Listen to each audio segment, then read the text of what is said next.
even now I'm a trusting soul, because I see people lock their door. Who was it rode with me and said, are you gonna lock your door going to church? I said, I'm in front of church, why should I lock my car doors? I thought, no, jeepers. Well, I think before we were writing on the blackboard, people couldn't see it. I don't know if you folks could or not. So we'll try a whiteboard instead, and we'll do it this format so it's a little bit shorter classroom. People at the that sit in the back could be able to see it a little easier. But I thought we'd start. We'll be in heaven this time, but I thought we'd do a little quiz and do a review. Oh. So I just have put Don't 6 ask questions me. together here. So and it's just generic about the Divine Comedy. So how many canticles are there in the Divine Comedy, and what are their names? So how many sections is the Divine Comedy divided into?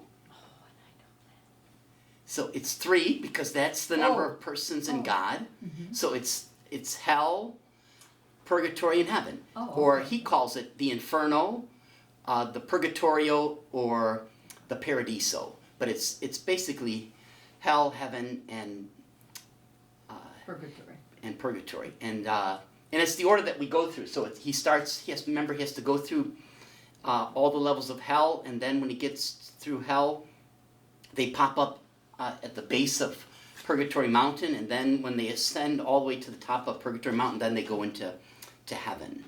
Okay, so the second question is, how many cantos in each canticle? So there's 3 canticles, but how many cantos are in each canticle, and why are there a different number of cantos in the Inferno, or in hell? Remember this? Yeah, there were 3 and there were 4 in, no, it's in, Yeah, there's so 4 there's, in one and it's in, a total of 100 cantos. And then the division is 33 for heaven, 33 for purgatory, and 34 for hell. Right. And how come hell has a different number than purgatory and heaven? Why can't hell have 33? because the number 3 represents God. Yeah. 3 persons. Yeah. And so. Yeah. hell would- So the Trinity is 3 persons, and the divine number is 3, or it's a perfect number, and so it's perfect twice then with two threes, and so 33 is a symbol. 3 is a symbol of God, and 33 is the number of years that the Christ man lived on earth. So from Bethlehem on Christmas to Good Friday at his death, he lived 33 years, and so 33 is a number synonymous with Jesus. But you can't mention God's name or Jesus' name in hell. No. So Satan forbids it. And so they have to have 34. They can't have the divine number 33. So that's the answer to question number 2. And then, how are the cantos laid out? So they're typically around, it varies, but typically it's less than 150 verses. But how are the cantos laid out? So each of the 33 cantos then, do you know what I'm trying to get at? What's the layout of the meter of the poetry? So when you look in your at your book, what do you see? It says three lines. So again, it's that 3 number. That's a number that means God. And so each canto is in 3 verses, and it's the meter of A, B, A, and then C, D, C. So in the Italian, which is a vernacular language, so all poetry before Dante is written in Latin. Or before the Romans came, all poetry would be in Greek. But now, Dante is something that's really different about the Divine Comedy, is that he's writing it in the regular street Italian. So the normal person in Italy would be able to pick up the Divine Comedy and read the poetry.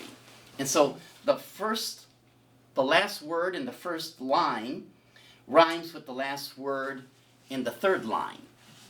And then the second verse is open meter, they would call it. And then the next verse, it's CDC. So again, it's always the last word in the first line rhymes with the last word in the third line. And then So there's 3 verses. That's how each canto is laid out in 3-verse format. And then the final verse of the canto is always a singlet. So it's always, go to page, so we're in heaven. So we're doing canto, first canto of heaven. Go to page 351. And now this is the 3rd canticle, heaven, paradise. And there's 33 cantos. We're on the first canto in page 351. You see the 3 verses. And then if you turn the page to 353 and 354, 355, it's all in 3-verse rhyme. But then verse 142 is just 1 verse by itself. See, it's a singlet. Oh, yeah. Every canto ends with a singlet. So then, again, it's 3 persons in the Trinity, but there is only one God. And so there's a symbolism to how Dante's laying out the poetry. And 100, which is the number of cantos that are in the 3 canticles, 100, that's it's 10 times 10. So how many commandments do we have? 10. 10 is the symbol of the perfection that there's not 11. There's not 11 ways to sin against God. There's only 10. There's something interesting in the number of commandments. That there's 10 commandments is interesting in itself, but that God knew there was only going to be 10 ways for his favorite creature to sin against him. Not 1 way, or 2 ways, or 7 ways, but 10 ways. And no more than that. There's a limit to our capacity to sin against God, and God put that ceiling there. So God limits us to how much we can sin against him, because what God ultimately wants is for us to be in heaven with him. And so he's trying his darndest to give us the prize of life eternal with him, but he knows we're going to do everything possible not to take advantage of the gift that he wants to give us. And so he only gives us 10 ways to sin against him, and he teaches his priests, or Jesus, the perfect man, the second person of the Trinity, taught his priests how to forgive those 10 sins. And so when we make our examination of conscience and we go to the confessional, the priest automatically knows, as soon as he hears the door open in the confessional, there's nothing this person's going to be able to say that's going to fall out of these 10 ways that the man can sin against God. And I have the power that the church gives me by ordination, the priest is saying this to himself, to absolve every one of those sins. Jesus Christ died on the cross and gave me the power to forgive all the sins that his brothers and sisters might commit that would prevent them from entering into heaven. And God puts a limit on how long we can live. Like the Christ only lived 33 years. That was all he had to live in order to show the fullness of God's love for us. But however many years God has given you to live, that's the perfect time for you to live your life. It's hard for us to say, especially when we lose somebody that we love, that, why God did you take them from us at this moment or whatever? But it was the perfect amount of time that God gave them, that God doesn't give us, say if you live to be 75 years old and then you passed. God gives you 75 years and then you only have 75 years to sin against him. So it puts a ceiling on the limit of the number of sins that we can sin against God. And we can't sin more than that. So God knows that he doesn't want us to sin at all, but he puts a ceiling on the capacity of us to sin, and that's the number of years that we live. Remember, that's one of the gifts of purgatory is you can no longer commit a sin against God once you make it into purgatory. So God protects you from causing more damage to the body of Christ. He gives you a finite number of years to live, and it's the perfect amount of time. We don't see it this side of heaven, but when we get to the other side, we'll see it. It was the perfect amount of time, not a second more, not a second less, that God gave us on this earth. Okay? So that singlet is interesting, that it's, everything is in 3s, and then there's a 1. And if you go to canto number 2, it starts on page 355, and it ends on page 359. See, again, it's not the same number of verses. It's 148 as opposed to 142, but it's that 3 verse format, and then the last line, verse 148, is a singlet by itself.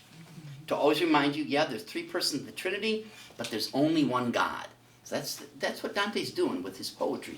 It's all the symbolism that comes out, and it helps us to learn our faith. Okay?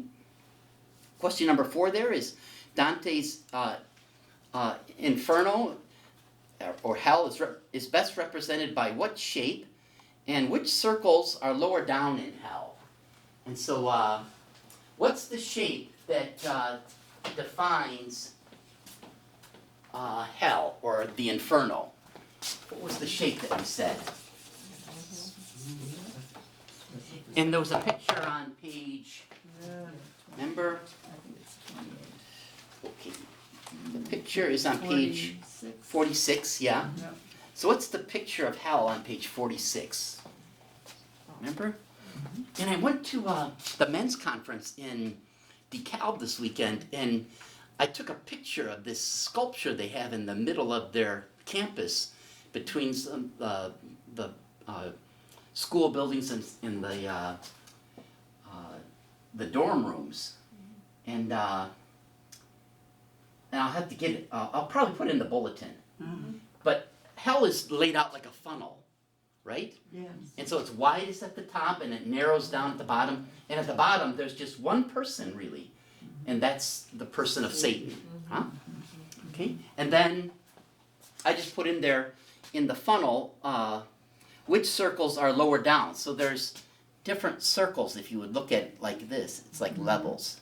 Yes.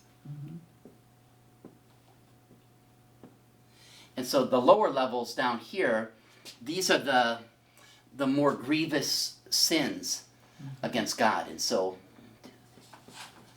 yeah, the lowest level, the lowest circle is the prideful.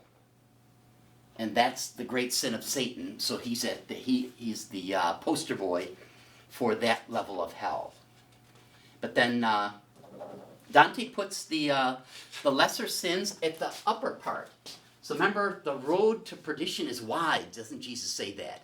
He says that the gate to heaven, Peter asks the questions, or one of the disciples says, well, how many will be saved, Lord?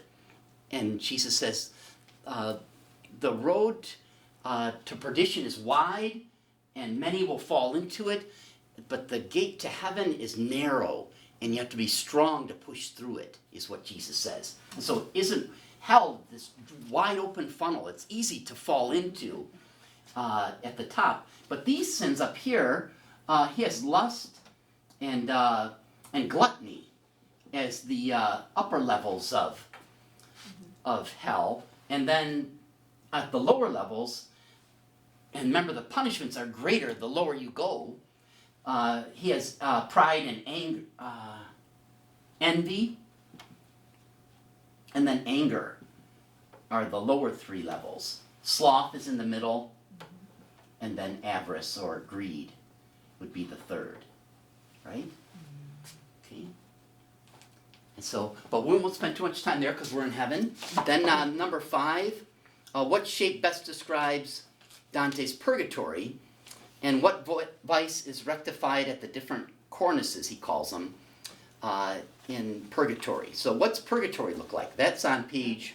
The largest is at the bottom and then it spirals up to Yeah. smaller at the top. Just the opposite. This one. Yeah. So remember, they have to go through all the levels, and Virgil's taking Dante through these levels of hell, and then they pop up in Purgatory, and Purgatory is a mountain.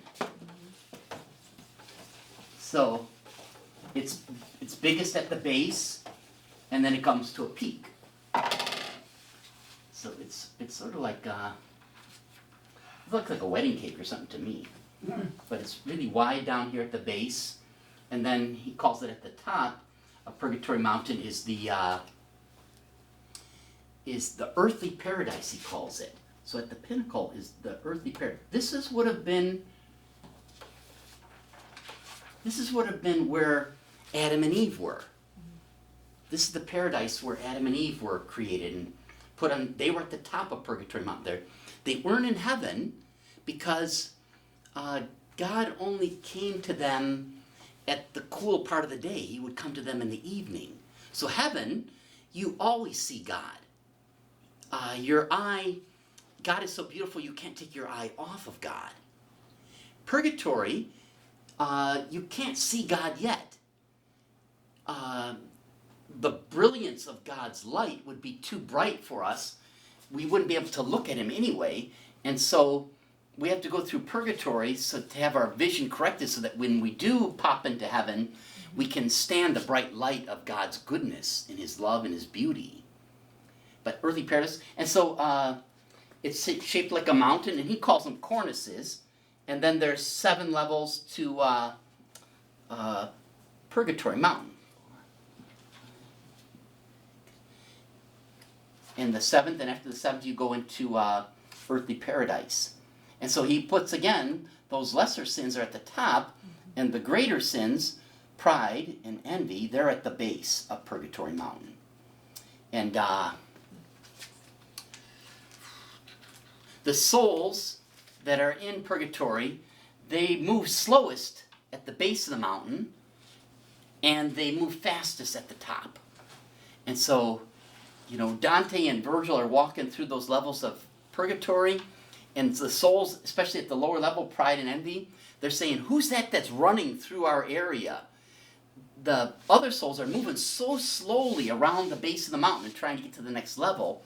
When Dante and Virgil come walking by, they think they're running. And then the souls up here in the lustful level, they're like leaves being blown by the wind. They're moving very fast, even at this highest level of Purgatory Mountain then. Okay? So the cornices then are pride, envy, anger, sloth, greed, gluttony, lust. It's just the opposite of hell going down. It's the opposite of purgatory going up. So the worst sins we have to attain for first. And that's the beauty of Dante, that he has us, he has the souls in purgatory. They're not just put at one level, like, oh, you were guilty of sloth, and so you automatically go to level 4 on Purgatory Mountain. No, everybody is guilty of a certain amount of the sin of pride, and so they have to carry those boulders. Like that's what they, as a punishment, that's what they carried in hell, is the pride of on their backs. The boulders were so heavy that people, they could barely keep their faces or their chins off the ground. That's how heavy these boulders were, and they had to move these boulders around. Well, the prideful in purgatory, they're just moving very slowly. But everyone has to go through pride, envy, anger, and sloth, all of the levels. So remember, at one point when they first come in, the angel carves 7 P's onto Dante's forehead. Peccatum is the Latin word for sin. So there's 7 sins that you have to atone for in purgatory, and as you go to the next level, an angel's wing comes and wipes off one of the P's. And then by the time you get up here, you only have 1 P left, and that sin of lust is erased. Then you enter into what earthly paradise was like, and the next thing you know, you're headed for heaven. Okay. So we could say, yeah, earthly paradise was like the top level of Purgatory Mountain. Okay. Then in heaven, again, there's levels, or they're called spheres in the case of heaven, and that's where we are tonight, going through the first 4 or 5 cantos in this third canticle called the Paradiso. Heaven is made up of 10 spheres. And so now if you go to page, it's before your introduction. So it's even before it starts, they start numbering your pages at page 8. If you go to like what page 6 is, at the very beginning, you'll see the spheres of heaven. Do you see that? It looks like this. Yeah, keep going a couple more pages, Marilyn. Yep, that's it. So they're called spheres, and there's 10 spheres in heaven.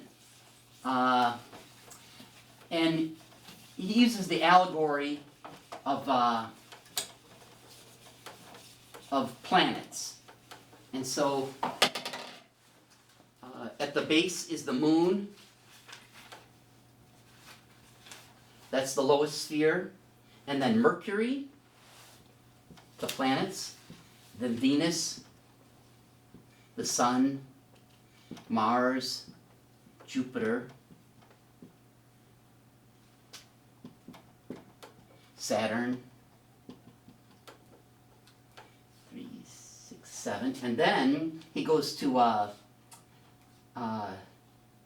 it's called, the 8th realm is called the constellations, or the starry background, starry sky, and then the prime mobile, and then the Empyrean. So there's 10 levels or spheres in heaven. The lowest is the moon, then Mercury, Venus, the sun, Mars, Jupiter, Saturn, the starry sky, the prime mobile, and the Empyrean. Or you could look at these, Dante defines them as faith, hope, and love are the lowest three. So the theological virtues. The moon is faith. Mercury is hope. Venus is love. So faith, hope, and love. The sun then goes, and the next 4 planets, the sun with the next 3 planets is what do you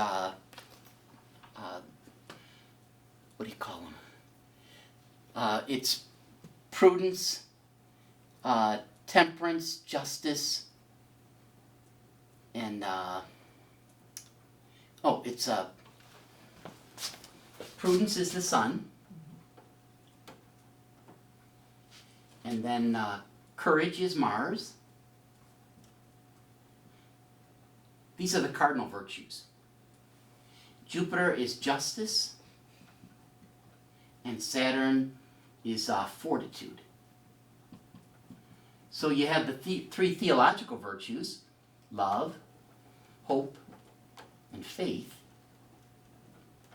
And then the 3 cardinal virtues, prudence, courage, justice, and fortitude. And then for the last 3, it'd be like, it's hard to say, but like the constellations, that would be like, it is faith, hope, and love again. It's a repeat. But it's more than that. It's like the virtues. All the virtues are here. The virtues that haven't been covered by the 3 theological and the 4 cardinal. So you could say that constellations of the virtue, then this is God himself in the prime mobile or the prime mover is what that is. The Empyrean, that's like God's workshop. And so when you're with God, there is time and space. What else? It says time, space, and nature begin here. Nature. And in the Empyrean, there is no time. There is no space. There is no nature. Those things, this is like God's workshop. Remember that Willy Wonka and the Chocolate Factory movie? When the kids go into the Wonka, they first go into the candy factory and they open up the door into the where the chocolate river is, and the Oompa Loompa are starting to make candy and everything. That's the Empyrean. It's where Wonka created all of his chocolates. And that's where God created the man and the animals and the angels. He did that in the Empyrean. He created the angels before time began. And so that's why there is no time in the Empyrean. You know, there's always that question, what was God doing before he started to create the universe? We know he created in 6 days, but we're seeing time, space, and nature. What was God doing before he created things that populated nature? What was he doing before time began? What was he doing before there was a distance between him and the creatures that he was making? Well, that question it ceases to be pertinent, or you can't ask the question, because there is no time, there is no space, there is no nature in God's workshop, in the Empyrean. What was God doing before he created the universe? Nothing. There was no time to distinguish him doing something versus all of a sudden he started doing something called creation. That didn't, how much time expired before God started creating the world? that doesn't make sense. There is no time. Just like there is no time after our body dies. We can't sense time anymore. So the souls in purgatory, they don't know if they've been there for 10 minutes or 10,000 years, because they don't have a body to measure time anymore. The sun doesn't rise and set in purgatory. There's no sensation of time. They don't get hungry at noon and 6 o'clock at night. There is no such thing as time anymore. Okay? Just interesting, that Empyrean, that's interesting. And see, this is all St. Thomas Aquinas language. So all these words, the Imperium, the prime mover, that's all St. Thomas Aquinas. And remember, that's why some people think that Dante wrote his book to showcase the theology of this great Dominican philosopher turned theologian, St. Thomas Aquinas then. Another way that you could look at these 9 levels plus the Empyrean is the 10th, is assign of each a guardian angel, or each an angel. And so then you have the seraphim are with God, the cherubim, the thrones, dominions, virtues, principalities, powers, archangels, and angels. So those are the 9 levels. You'll also see, go to page 32, and you can see number 1 is, you have to go to page 32. You have to turn your book vertical. So on level number 1, that's the moon, right? Down here. Okay. And it's assigned angels, right? That's your guardian angel. That's the lowest level of angel, is your guardian angel. Look across it where it says, what's the virtue? It says faith. So there's faith. The moon is faith. What's the second sphere? Mercury. Who is that symbolized by the angels? The archangels, Gabriel, Michael, and Raphael. And what's the virtue? Hope. See? And then Venus, the third sphere, that's the principalities. And what's the virtue there? Love. Okay, so you can just walk through using these pictures of the funnel, the mountain, and the spheres. And then also it has the breakdown at the beginning of your book after the introduction of what happens in there. So the cantos that we'll go over tonight, 1 through 5, the first 4 were only on the moon. And we're going through faith.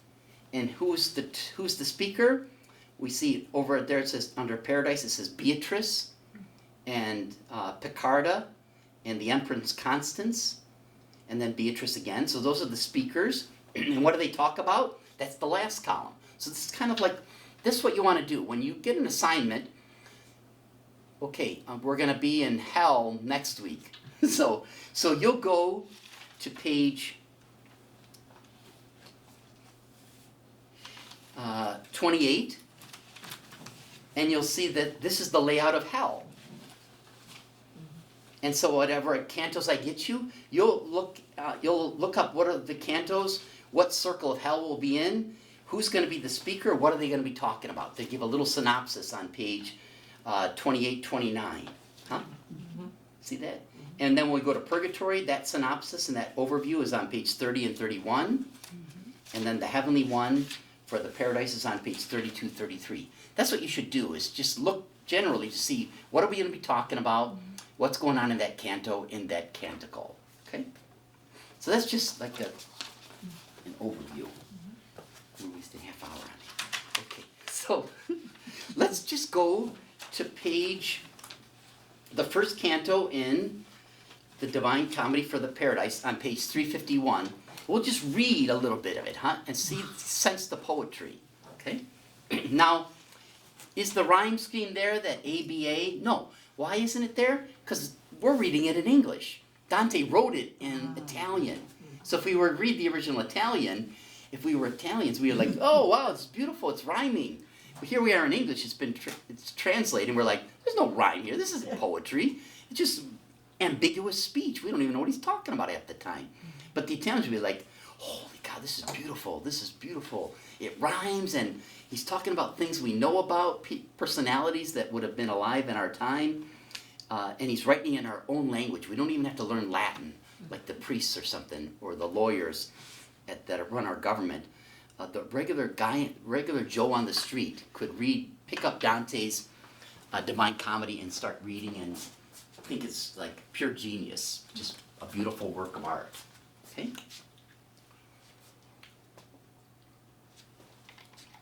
So here's what it says we'll just read a few of the verses. The glory of him who moves everything, penetrates the universe and shines in one part more and in another less. I have been in the heaven which takes most of his light, and I have seen things which cannot be told, possibly by anyone who comes down from up there. Because, approaching the object of its desires, our intellect is so deeply absorbed that memory cannot follow it all the way. Nevertheless, what I was able to store up of that holy kingdom in my mind will now be the matter of my poem. O good Apollo, for this final endeavor, so make me the vessel of your virtue, and to be fit to receive your beloved laurel.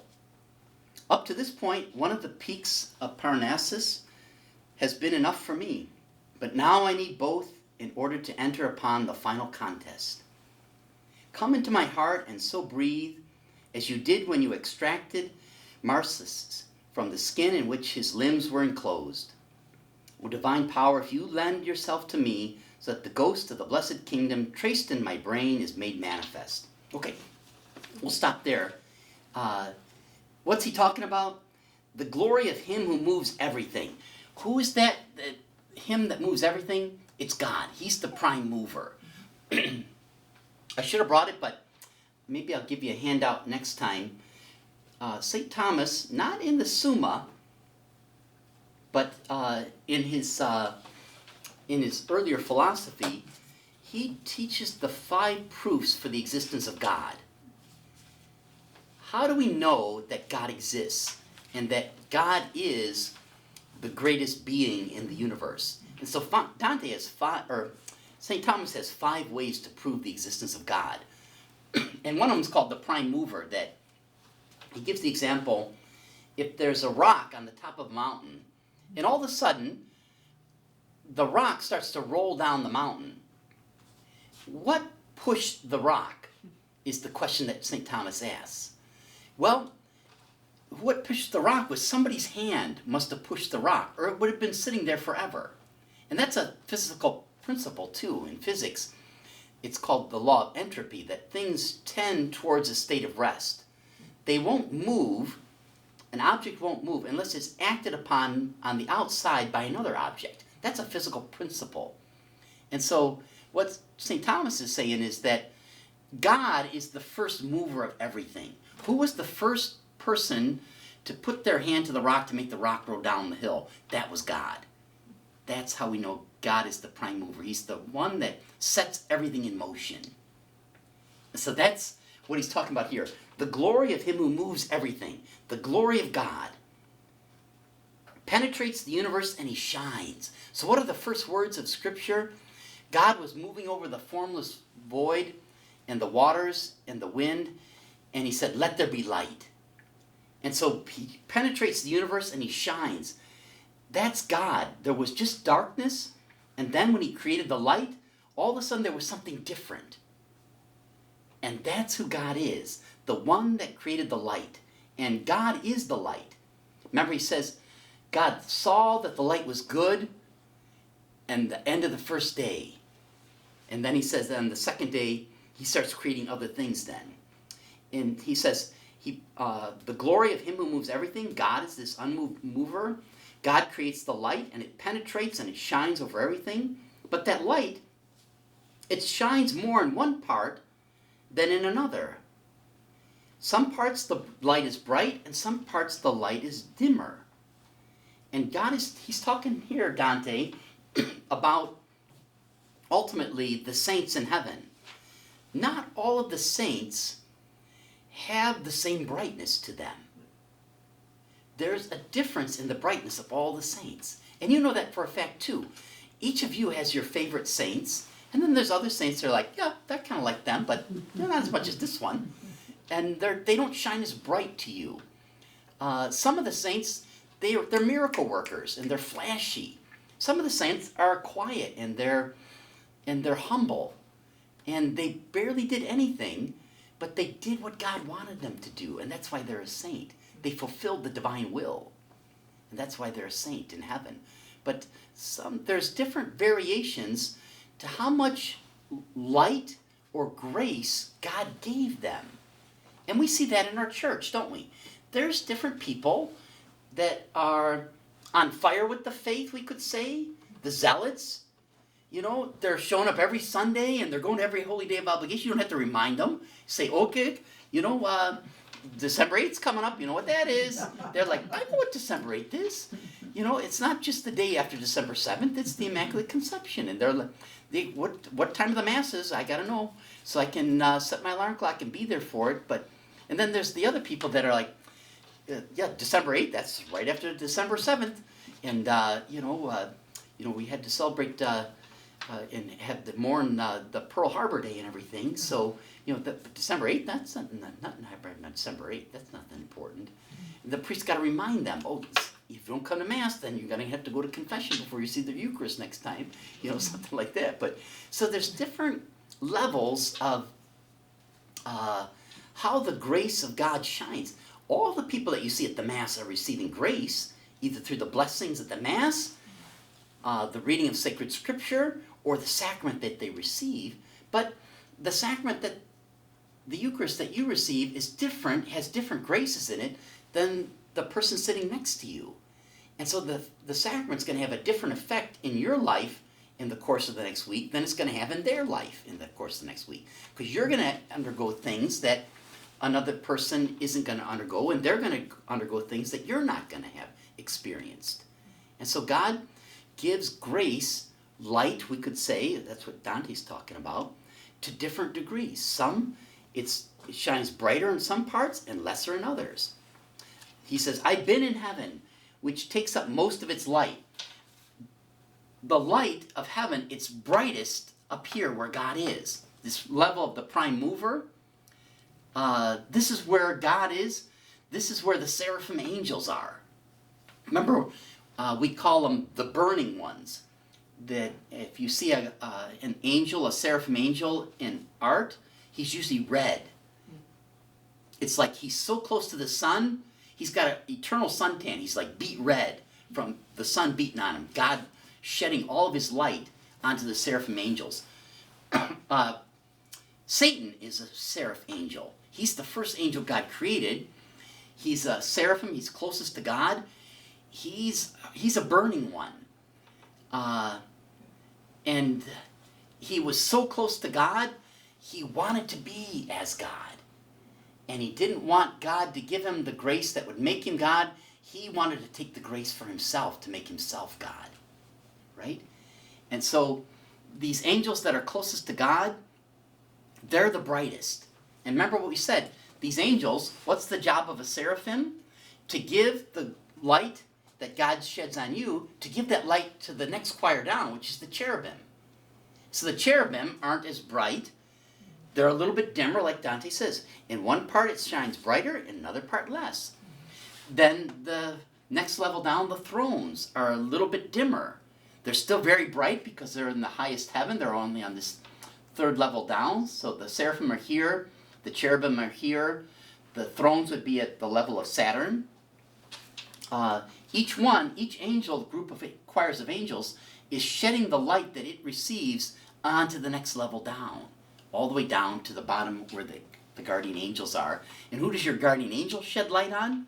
You, right? So, are you basking in the light of God? Yeah, but you're not way up here in the prime mobile, or this ninth level of heaven, like the seraphim. You're down here on earth. And the brightness of the light of God has been dimmed down all the way through these choirs of angels to your guardian angel, who then sheds the light that he received from the archangels onto you. And that's why you're able to see the light of God, but not at its full brilliance. And so when I show you the Eucharist, which is God himself, in particulate matter, in the form of bread and in the form of wine, you're like, yeah, is that God? It looks like a piece of bread to me. It looks like a cup of wine. It is God, but we couldn't handle seeing God in another realm. That's the only way we can comprehend God as a human being, is in a sacrament of the church called the Eucharist. If we were to see God as the archangels do, we wouldn't be able to understand it. It'd be like the sun is so bright, we wouldn't be able to look at it anyway. We'd have to shield our eyes. Or what happens to Dante in Paradise, he goes blind at one time. He's trying to see the face of one of the saints. He's trying to see if St. John has a body. St. John the disciple has a body. I can't remember what canto that is. It's further up here in one of these levels. But he's staring at John to find out, does John have a body or not? All he sees, he can't discern faces of the people in heaven because they don't have their bodies yet. They're just pure souls. But they're light. What are souls? They cast the same light that God does. And so they're pure light. But the higher up he goes, closer to God, the brighter the people are in these levels of heaven. So he finally runs into St. John. Remember that line that in the last chapter in John's Gospel, it said that after Peter says he's sorry to Jesus 3 times for his thrice denial of Jesus in the courtyard of Pilate. Remember, he says, Jesus says to him, Peter, at the end of your life, someone will dress you and take you where you do not want to go, and you'll have to stretch out your arms and give up your life. He's saying to Peter, you're going to have to suffer crucifixion yourself and die. And then Peter looks up and says, oh, great. And then he looks at Jesus, and Jesus is walking away, and John is following him, the beloved disciple. And Peter says, what about John? What does he have to die too? Is he going to be crucified like me? And what does Jesus say? He says, don't you worry about John. You worry about yourself. What if I want John to remain until I come again? And so there's always this tradition that, and John has to say at the end of his gospel, he says, Jesus didn't say that I wouldn't die. He just says that, what if I desire that he not die until he sees the second coming of Christ or whatever? But Dante's trying to figure out, does John still have his body in heaven? And so he's staring at John, and John is so bright, he goes blind at one of the canticles. Okay, back to the book. So remember there are 3, so the 3, 6, go to the 7th verse. Because approaching the object of its desires, our intellect is so deeply absorbed that memory cannot follow it all the way. So,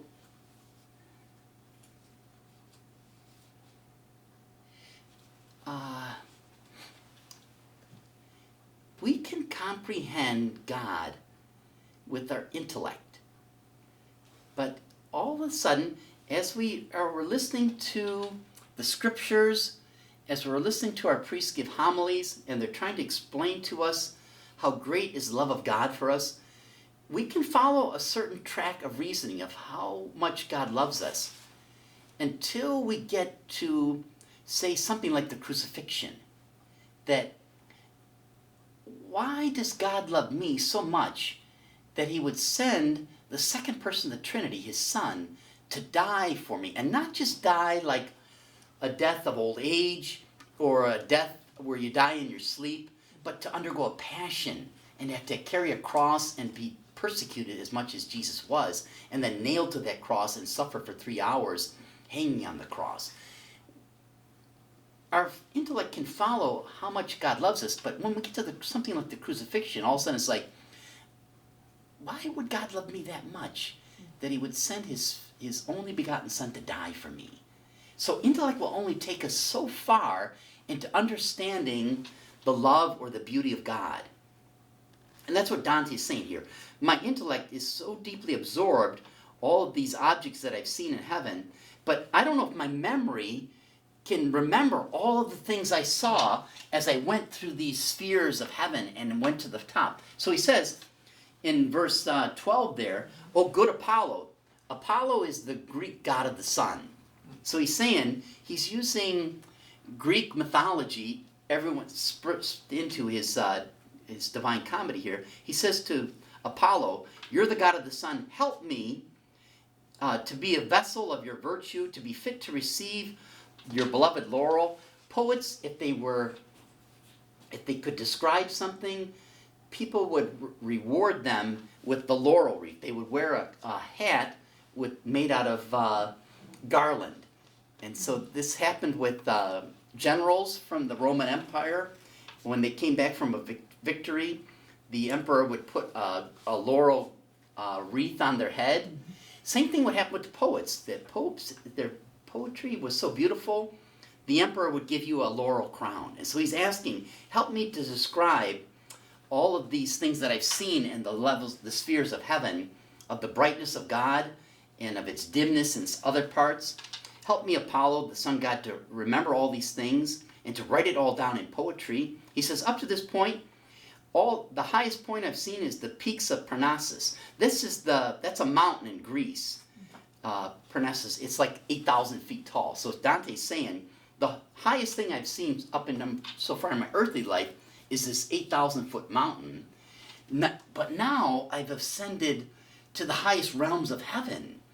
Now, these levels of heaven make Mount Parnassus look like an anthill. So help me to understand the things that I'm contemplating, the things that I've seen while I was in heaven. And he says, come into my heart and so breathe as you did when you extracted Narcissus from the skin in which his limbs were enclosed. So this, again, it's Greek mythology. This guy, Marsus, he challenged Apollo to a concert. It's like he was a good musician. Marsus was a musician. And Apollo was a musician too. And so he says, I challenge you.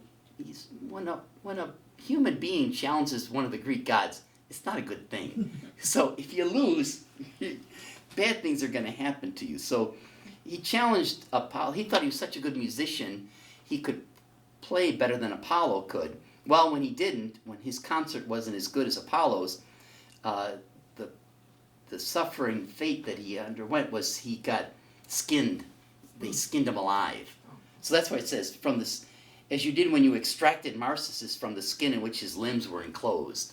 So that's, he's throwing in this Greek mythology to illustrate his point that, I don't claim to be this great poet, that I know more than you, Apollo. So help me, Apollo, to express in my poetry the things that I've seen of the glory of God in heaven. That's all Dante's saying. That what he's seeing, it's beyond him, that he can't describe it with mere poetry anymore. Maybe he could describe what the view would look like from the top of Mount Parnassus, which is 8,000 feet high. He could do that with poetry, but he can't describe the height of heaven that he's seen with poetry. It's beyond words.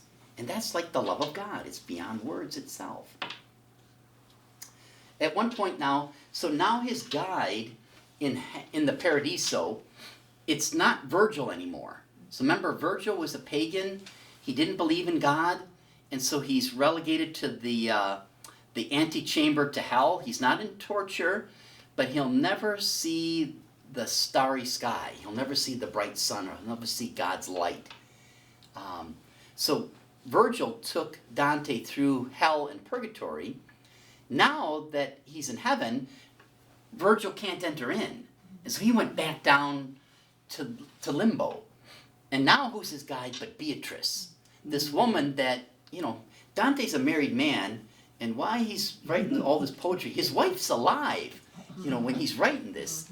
And he's showing that he's got this infatuation with this woman that was married to somebody else. And but this is his guide for the paradise then.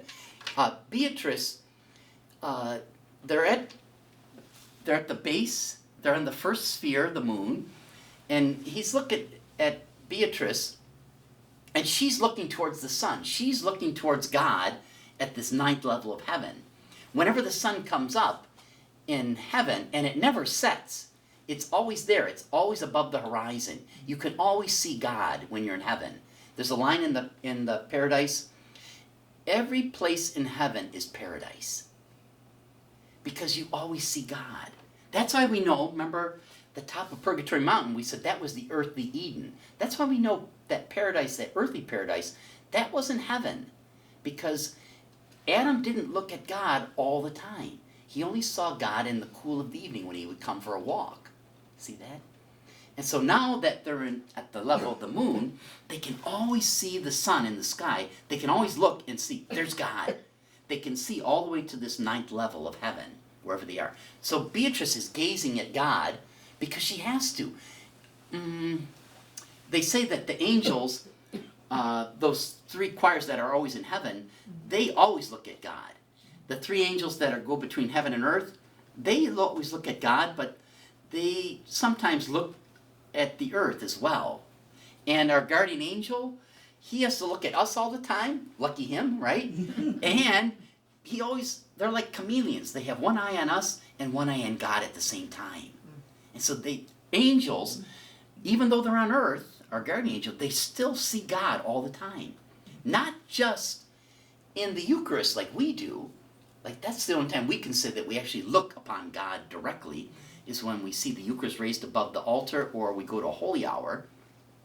But these angels, they can always look because they're in heaven, but on earth, they can always see God. And in fact, you give your angel a coffee break when you come to Mass and when you go to a holy hour. Because your angel doesn't have to look here, look there at the same time, look back and forth really quick to see you and God. He sees both of you in the same room.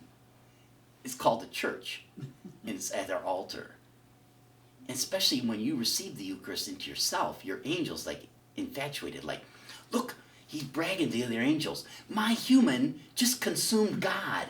And the angel's like, that's impossible. How can God go into a creature that he made? And the angels, God never enters into an angel, right? The sacraments are for humans. Not for animals, not for angels, but just a very specific creature that God made called the man. That's the only creature that God created that he enters into. And he does that when you receive a sacrament. So when you receive a sacrament, your angel brags to the other angels, my human just received the Eucharist. Oh, holy cow. Wow, that's great. That's unbelievable. God entered into your keep. You know, that's what they say. It's just fantastic.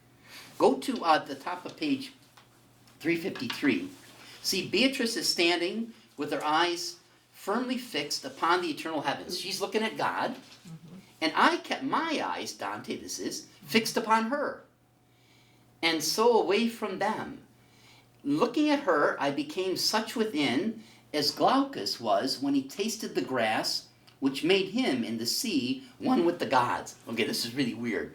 But picture, remember,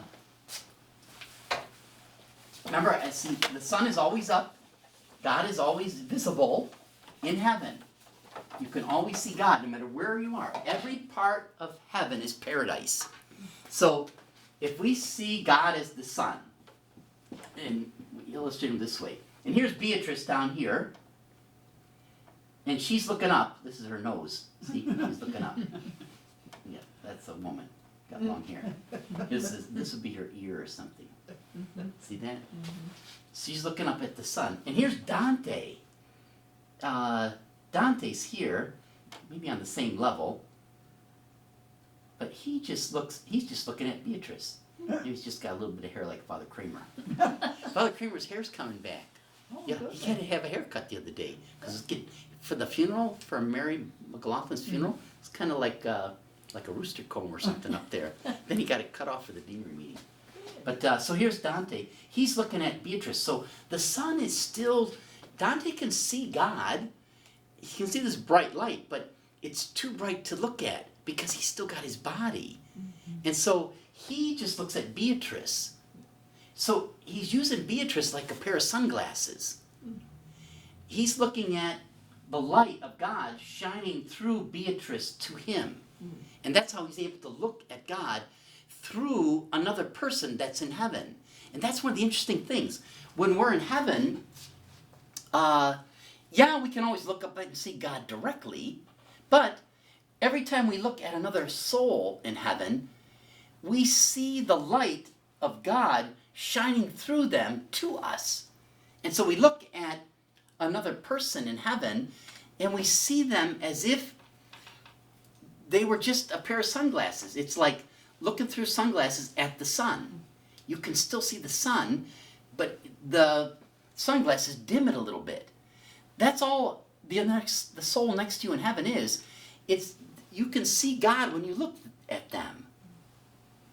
It's just that they're a lesser version of the brightness of God, but they look the same as God.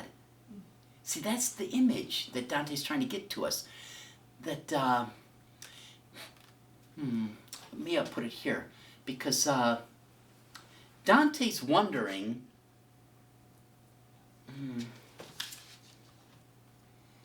One of the questions that he asks Beatrice is, I don't think I can put it out there yet.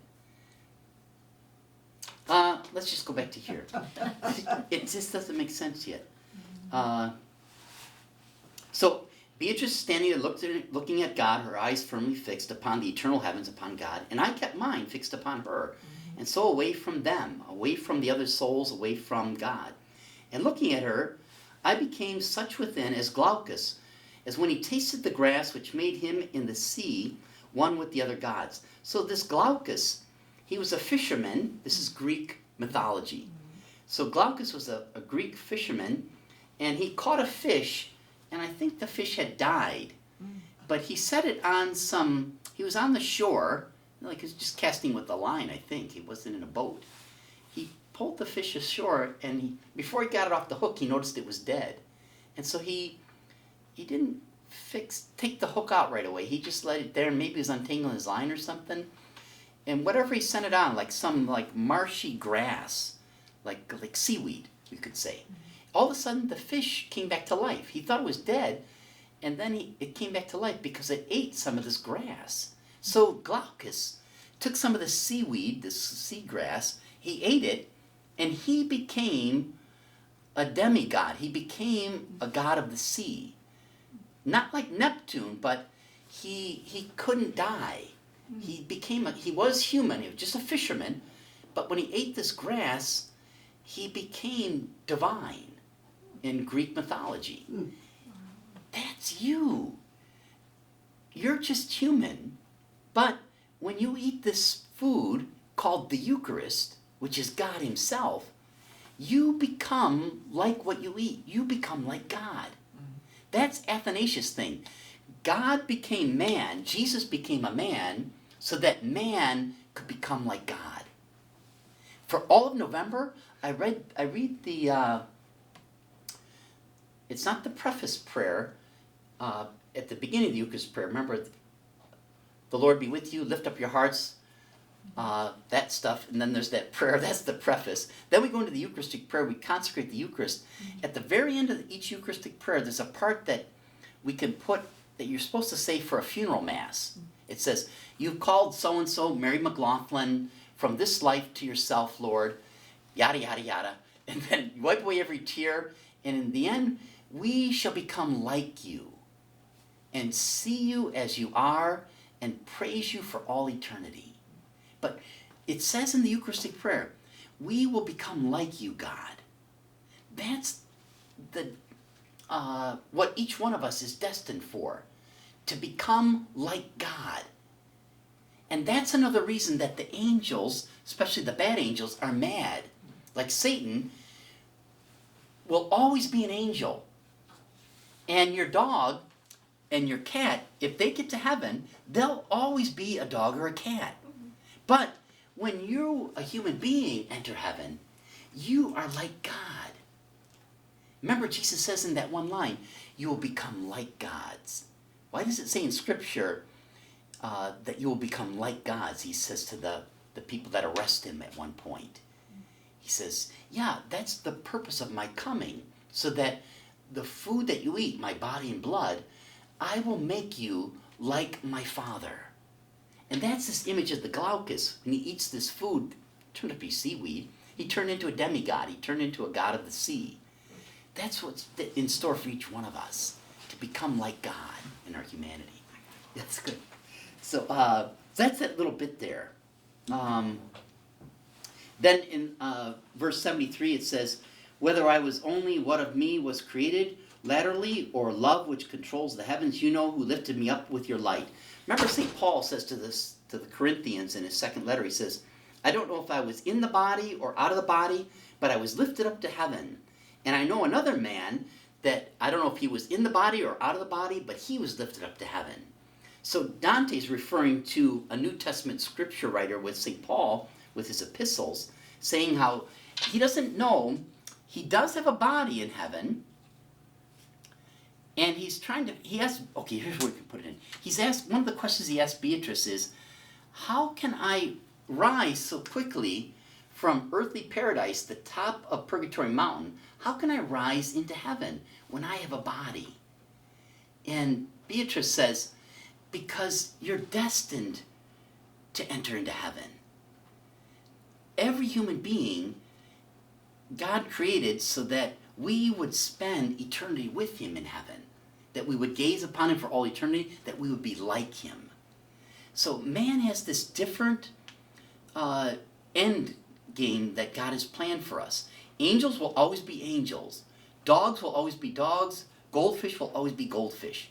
But the man will become like God himself. Because that second person of the Trinity, God, became like a man. And so God invites you and I to become saints, to become like God himself.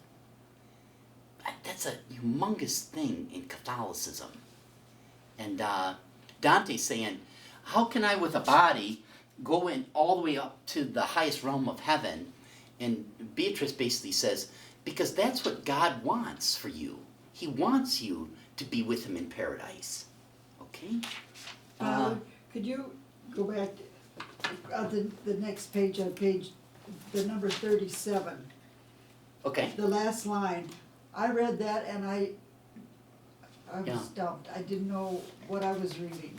Yeah. Okay, so, and this is part of it. If you go back up, paragraph up, or to 34, a little spark brings a great flame after it. That's, again, this image of we're just a spark in this life, a shadow of what we're going to be in the next life, a great flame. And a flame, it always leaps up. You know, when you have a fire, the flames always leap up. And this is going to become an image with Dante.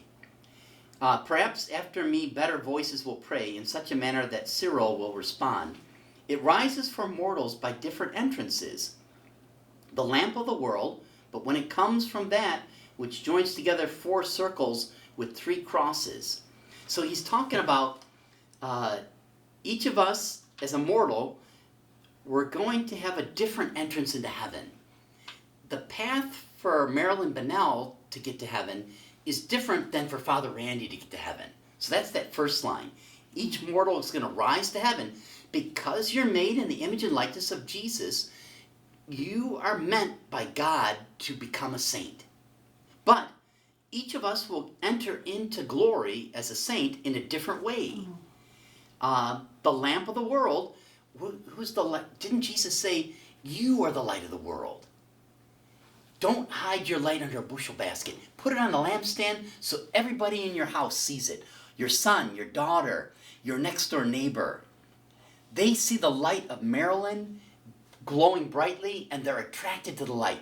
Why is Marilyn so beautiful? Because she has this faith. I want to have that same faith that Marilyn has so that my light can shine brightly as well. The lamp of the world. I want to be a light of the world. Salt of the earth is another image that Jesus uses. But when it comes from that, which joins together 4 circles with 3 crosses.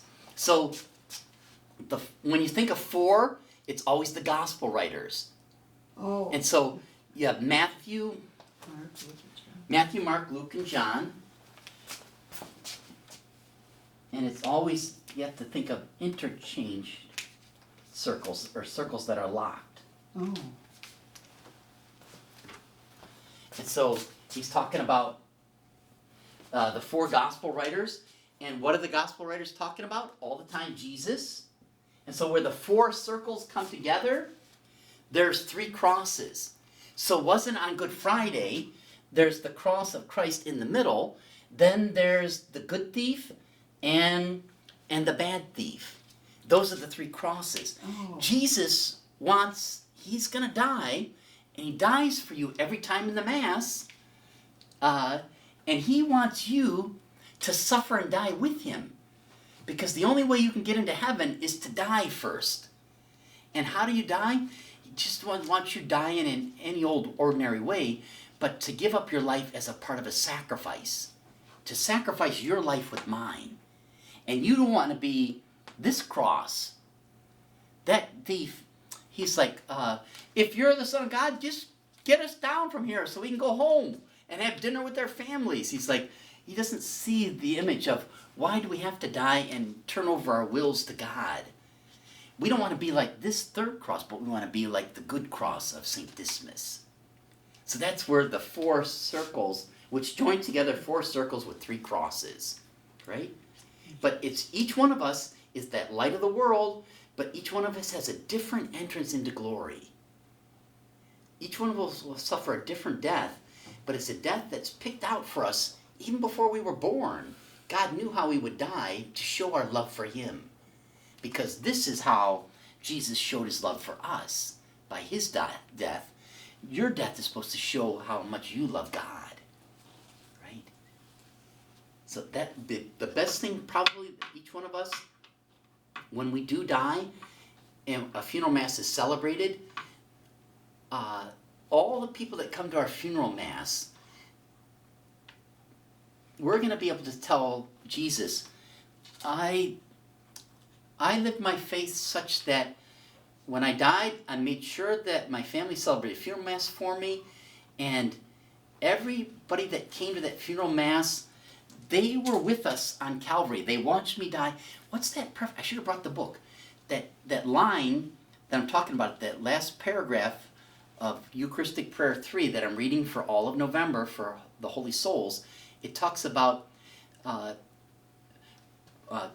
Lord, you have called Mary McLaughlin from this life to yourself. She died in a death like your son's, showing her love for us. And you're going to be able to say, I showed my love in dying for Jesus at my funeral mass to all the people that came to that funeral mass. They saw the Eucharist raised up, and they saw me at your right hand as that good thief that believed everything and offered up my life the same way that you did, Jesus. So everyone, you're going to be able to, all the people that come to your funeral mass, it's going to be like feathers in your cap that you show God, that you brought these people into the Catholic Church. Even if it was only for the day, for your funeral mass, you can have bragging rights that you brought all these people into the funeral mass.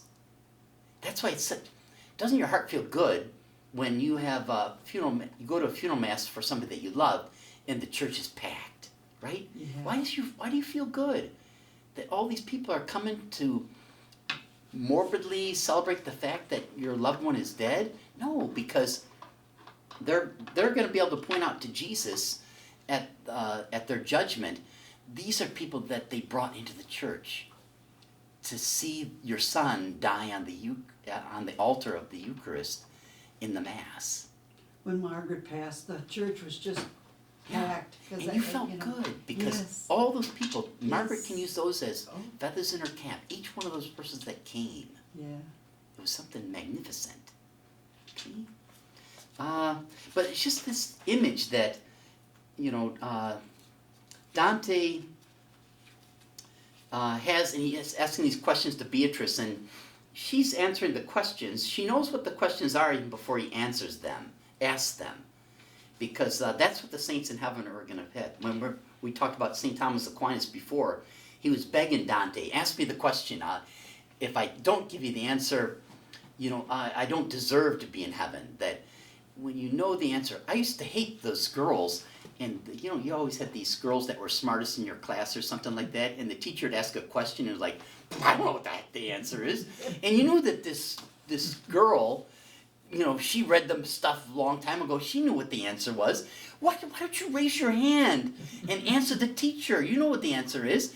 If you don't answer the question that the teacher's asking, the teacher's going to go over to the syllabus or to the class roster, and she's going to do one of those things. Okay, oh Randy, you get to answer this question this time. I don't know, stupid. You're the one that knows the answer. You tell the teacher the answer, so I don't have to get called out on the carpet, right? These souls in heaven, they know what we're thinking, and they know the answers to the questions already, and they're dying to give us the answers. So Beatrice, she's answering questions that Dante's having in his mind even before he could express them. But in Canto 2, they're on that in the moon, the sphere of the moon, which is the lowest level of heaven. It's the farthest area, the farthest sphere from God. And who does Dante run into? But this woman. Where is she? Oh, it's in Canto 3. Go to page 355 and go to verse 10. See, we're in Canto 2. Oh. It says, "You other few who have stretched up your necks in time to the bread of angels, upon which life is lived here, and no one has too much." What's going on there? You who other few who have stretched up your necks in time to the bread of angels. What's the bread of angels? That's the Eucharist. And so there's this image that you'll see on the back of one of my vestments. It's one of the, I think it's the white vestment that I use the cope for a holy hour. It's a white cope. It's like a giant cape. It goes all the way to the floor and it just goes around my shoulders. I use it as a humeral veil. It's not really a humeral veil, but the humeral veils that we have, they're either too big, and you know, I put it around my shoulders to pick up the monsters, and it'll slip over my shoulders and it'll catch me. It's too big, or it's too small and I can't get the thing to chain. I just use a cope. So it's got all this fabric. You can just gather up the fabric and pick up the monsters. So there's an image on the back of one of these copes. It's of a pelican, a mother pelican, and there's 3 baby pelicans in the nest, and the pelican is tearing the flesh from its chest and feeding the chicks with flesh from itself. There was a tradition that the pelican was a mystical bird, and if food was tough, the mother pelican would rip flesh from itself to feed the young chicks. Well, that's Jesus. He's giving us his flesh and his blood to eat and drink. This is the image here in verse 10 through 12. You other few who have stretched up your necks, you're like these little pelican chicks in the nest. You're reaching up your neck, and what happens? In time, the bread of angels is given to you, and life is lived here, and no one has too much. You get everything that the Eucharist, everything that God wants to give you is given to you in the graces of the Eucharist. That's just the image of the Eucharist. But we actually, what's your bedtime? Look here, on verse 28 on page 356, there's this image. I'm trying to get there. We've had all these homilies, and maybe I'll get there for Thanksgiving. But one of the characteristics of God is generosity. He wants to give us divine life. And we don't deserve it, but God is so generous, he wants to give it to us. And so what's the defining virtue of God is generosity. Remember there's that one line, the guy gives the pay, he gives as much pay to the guy that worked 1 hour as the guy that worked 10 hours. And he says, why can't I give my money to whomever I want? Are you jealous because I'm generous? That's God. He's so generous. He gives to the people that don't even deserve anything. He gives them everything. He's generous. That's the defining characteristic of God, generosity. What's the defining generosity of yourself and myself? It's supposed to be gratitude. What's gratitude? I've been given something and I don't deserve it. I'm so grateful you gave it to me, right? That's what's going on here. So turn towards me, turn towards God, as glad as she was lovely, and said, direct your mind towards God in gratitude, because he has brought you to this first star. So he's talking about the moon, that first sphere. Beatrice is saying, direct your mind to God and just be gracious that God has brought you to this level of heaven. And God is so gracious, he's going to bring you to all the levels of heaven. But this lowest level, the moon, that's where people are that were religious, but they didn't, for one reason or another, fulfill their religious vows. And so he runs into somebody that he knows.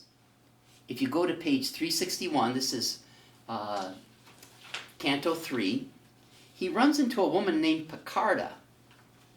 Now, Piccarda was his cousin, Dante's cousin. It was his wife's, Dante's wife's name is Gemma.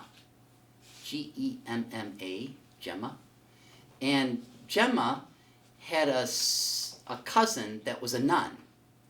And she went into the convent, but then her dad made her leave the convent and marry somebody so that the family could raise their level. She married into a family that was above her family. So then that brought her family's level in the eyes of the government to another level. It's just different times. It's the 13th century, right? So, but Carta was a nun, but she left the convent to get married. And so Dante talks about covenants that you make with God, and it's kind of hard to explain. But all Canto 3 and 4 is Dante asks the question, oh, Piccarda, I haven't seen you since you died, you know? It's great you're in heaven, but you're at the lowest level of heaven. You're at the farthest, you're like in the bleachers, and God is over there at home plate. Wouldn't you like to have a box seat? Wouldn't you like to be closer at one of the other spheres in heaven instead of the lowest sphere? And Piccarda looks at him, and Dante says, like, she looked at me like she was an older sister and I was like a younger brother, and I was asking a silly question, but she answered it all the same. And she says, she's the one that has that line, everywhere in heaven is paradise. You can see God from wherever you are, as long as you've made it.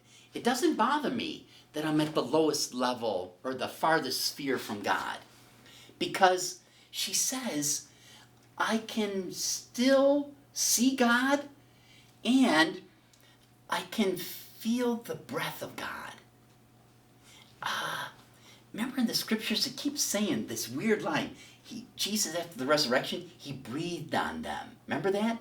That all those Easter readings, every Sunday of Easter has that line in it, every gospel has, and Jesus breathed on them, like especially with St. Thomas on, remember he comes to the locked room and the disciples are in there without Thomas, and he says he breathed on them and he gave them the Holy Spirit. And then Thomas shows up, I don't believe he was here. And then the next week he comes and again, and he breathes on them.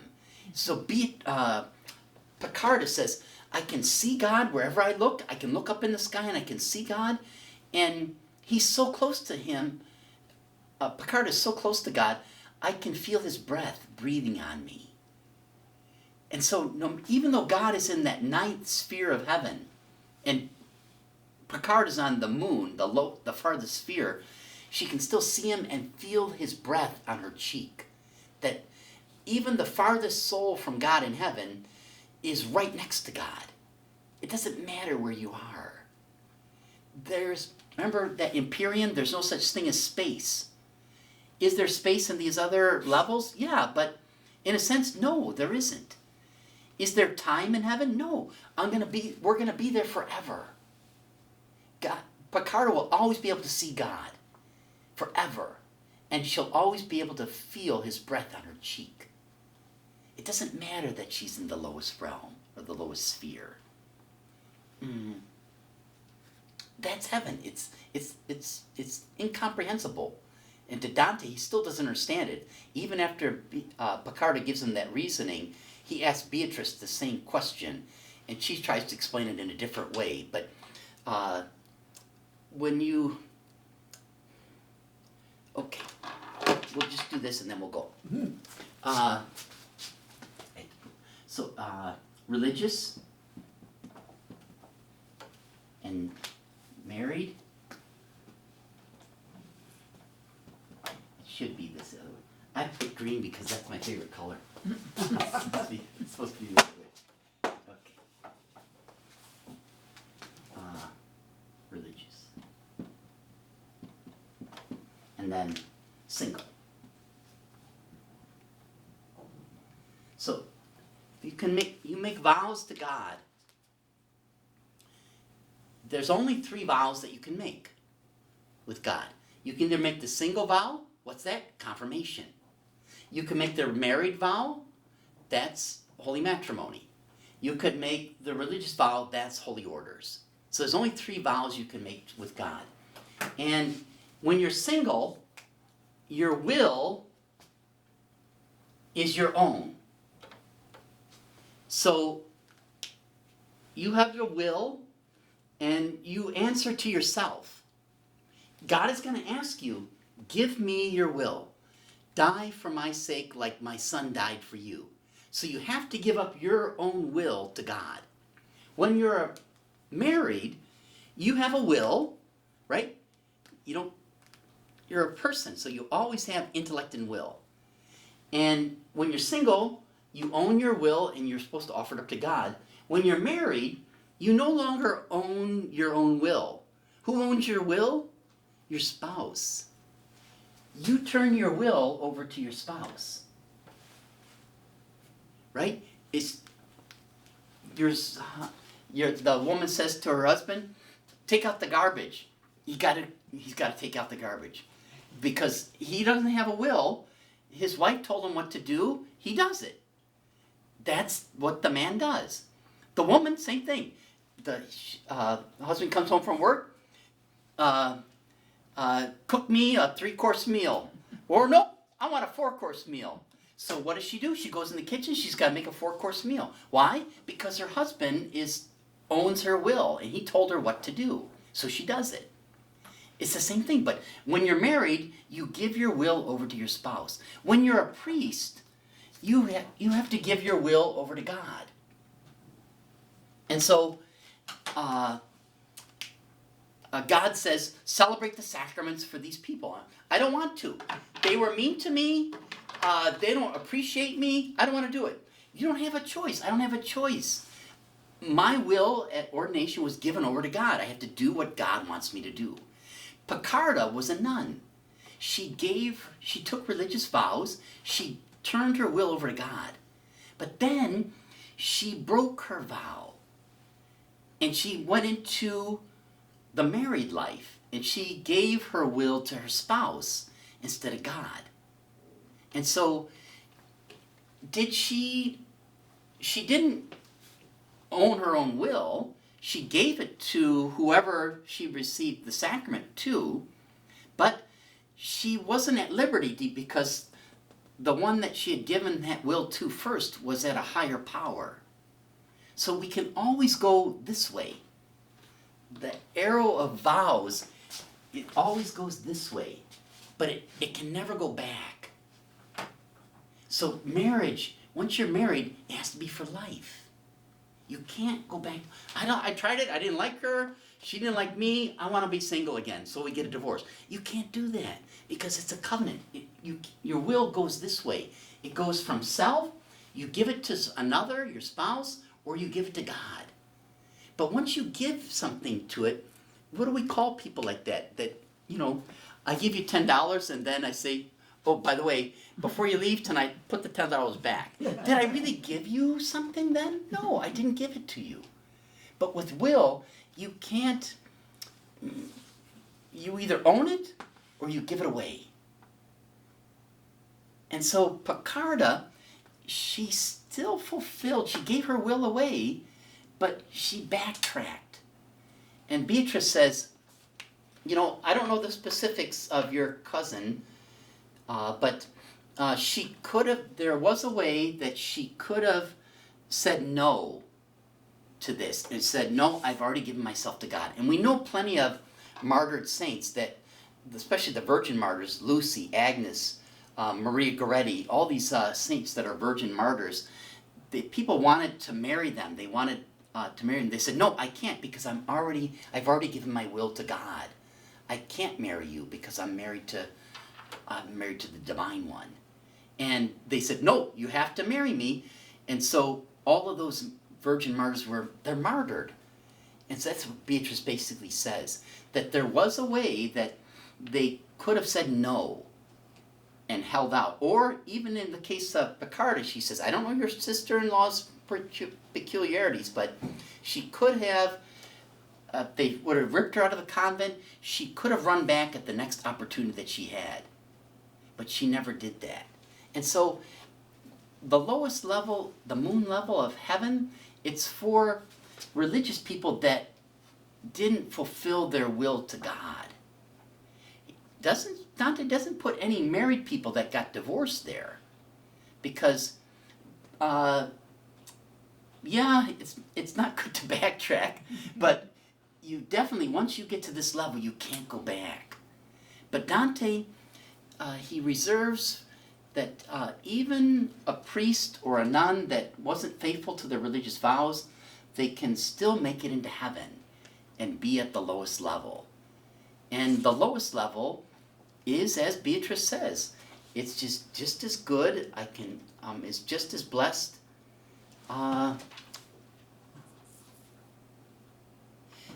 You will recognize me as Picarda, who placed here with these others who are blessed, and blessed in the slowest of the spheres.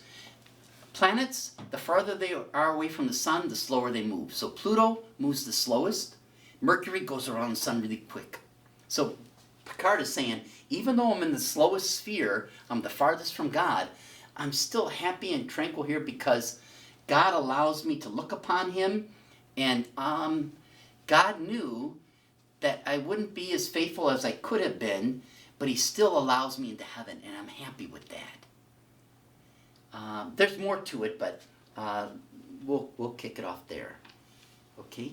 So I think the take-home line for heaven is that special line that Picarda says, that everywhere in heaven is paradise. It's one of the most famous lines in the Divine Comedy of all three Canticles.